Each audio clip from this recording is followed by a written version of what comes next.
Yo mga idol, kamusta? Sports Talk PH nga pala.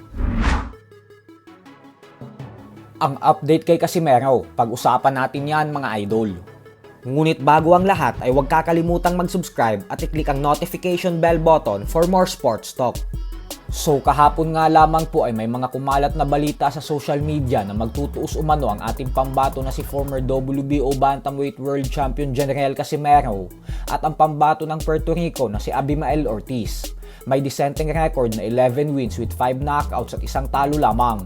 Bukod dyan ay kasalukuyan din itong pang number 15 sa world rankings ng WBA sa 122 pound super bantamweight division.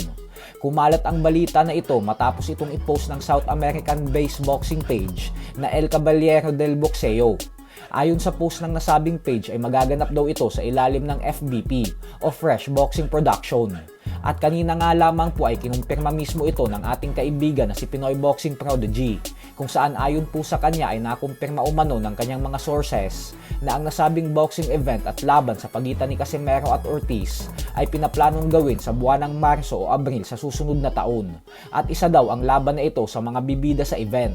Kaya naman kung sakali talagang matuloy ang bakbakan na ito ay ibig sabihin po niyan ay may 3 hanggang 4 na buwan pa si Casimero para mag-ensayo at makapaghanda. Sapat na sapat po ang panahon na ito upang hindi na muling pumalya ang angas ng pinasawayin at makuha na ang tamang timbang. Bukod dyan ay magandang lugar din ang Puerto Rico para kay Casimero dahil alam naman nating lahat na kasalukuyan siyang suspendido sa bansang Japan at malabo din siyang makalaban sa Amerika gawa ng may mga komplikasyon sa kanyang US visa.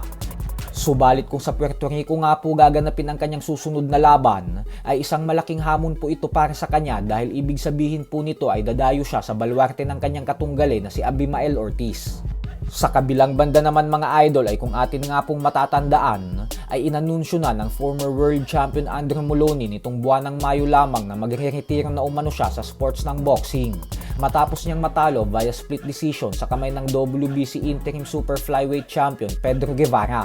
Subalit 7 buwan pa nga lamang po ang nakakalipas ay nagdesisyon itong muling lumaban at bumalik sa pagboboxing. At sa naging laban niya po kahapon ay pinatunayan niya na madami pa siyang kayang ibigay sa sports na pinakamamahal niya. Ito po ay matapos niyang talunin via 3rd round knockout ang veteranong pambato ng Thailand na si Jakraut Majonggen. Dahil sa panalong ito ni Moloney ay umabante na ang kanyang record ngayon sa 27 wins with 17 knockouts at 4 na talo, habang si Jakraut naman ay lumagapak sa 47 wins with 26 knockouts at 7 talo. Target po ngayon ni Moloney na muling makabalik sa tuktok ng boxing at maging isang ganap na world champion ulit. Subalit ayon naman sa mga fans ay mukhang sobra-sobra na umano ang pinsalang natamo ni Moloney nang dahil sa masasaklap na pagkatalo nitong nalasap sa nakalipas na 1 taon, kung saan pinatulog siya ng undefeated Japanese 3 Division World Champion Junto Nakatani at tinalo via 12 round knockout. Ang knockout na sinapit dito ni Moloney ay ang siyang nagsilbing The Ring Magazine 2023 Knockout of the Year.